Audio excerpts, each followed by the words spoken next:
वाटतो की जन्मवेळ फिक्स नसेल तर मग पत्रिका काढता येते का? येस.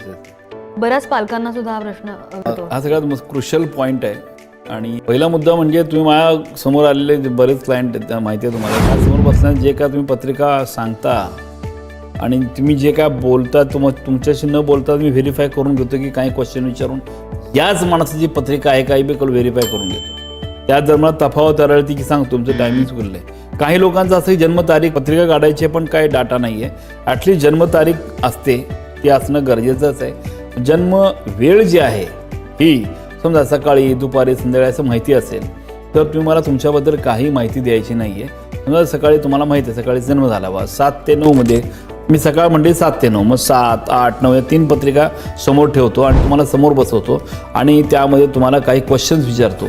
जे क्वेश्चन ज्या टायमिंगला टॅली होतील that will be your time आणि ते परफेक्ट. एकदा आपला टाईम सापडला की पुढचं संपलं. मग पुढं आपण व्यवस्थित पुढं प्लॅनिंग करून पुढं काय करायचं काय नाही काय वाटेल ते क्वेश्चन तुम्ही विचारले त्याचं उत्तर देऊन पुढं आपलं मास्टर प्लॅनिंग जे आहे ते करता येतं.